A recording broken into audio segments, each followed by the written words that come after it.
बच्चों, आज हम सुनेंगे दो झगड़ालू बिल्लियों की कहानी। सूरज आसमान में अपनी पहली किरणें फैला रहा था। रामपुर गांव की गलियां अब भी सुनसान थीं। पेड़ों पर पक्षियों का मधुर संगीत गूंज रहा था। इसी शांति के बीच दो बिल्लियां, चुन्नी और मुन्नी, सुबह सुबह भोजन की तलाश में निकलीं। दोनों को भूख ने बेचैन कर रखा था और हर कदम के साथ उनकी उम्मीदें बढ़ रही थीं।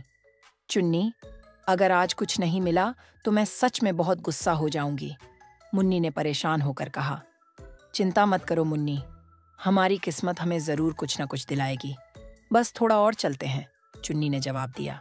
थोड़ी ही देर में गांव के पुराने बरगद के पेड़ के नीचे दोनों ने कुछ चमकती हुई चीज देखी। पास जाने पर पता चला कि वहां एक ताजा, बड़ी रोटी पड़ी हुई थी।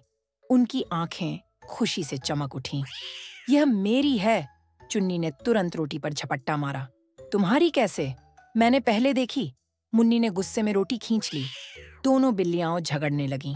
रोटी उनके बीच खींचातानी में आधी अधूरी होकर टूटने वाली थी। तभी पास के पेड़ पर बैठा एक चालाक बंदर मंगलू उनकी लड़ाई देख रहा था। मंगलू को मौका मिल गया। वह मुस्कुराया और नीचे उतरकर बोला, अरे बहनों, लड़ाई मत करो, मुझे दो, मैं इसे बराबर बराबर बांट देता हूँ। चुन्नी और मुन्नी मान गईं। उन्होंने मंगलू को रोटी दे दी। मंगलू ने रोटी को 2 टुकड़ों में तोड़कर कहा, अरे ये टुकड़ा बड़ा लग रहा है। उसने बड़ा टुकड़ा तोड़कर खा लिया। अरे अब ये छोटा रह गया, कहकर उसने दूसरा टुकड़ा खा लिया। चुन्नी और मुन्नी हैरान थीं। कुछ ही देर में मंगलू ने पूरी रोटी छट कर दी और हंसते हुए पेड़ पर चढ़ गया। धन्यवाद बहनों, तुम दोनों के झगड़े ने मुझे भरपेट खाना खिला दिया।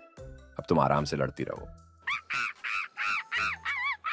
चुन्नी और मुन्नी ने एक दूसरे को देखा और निराश होकर कहा, हमने अपनी मूर्खता में अपनी ही रोटी घमवा दी। चुन्नी बोली, हाँ, अगर हमने मिल बांट कर खाया होता तो हमें रोटी मिलती। मुन्नी ने भी सहमति में सिर हिलाया। उन्होंने दोनों ने फैसला किया कि अब से वे कभी नहीं लड़ेंगे और किसी को भी उनके झगड़े का फायदा नहीं उठाने देंगे। इस कहानी से हमें यह शिक्षा मिलती है कि जब दो लोग आपस में लड़ते हैं तो इसका फायदा अक्सर कोई तीसरा उठाता है।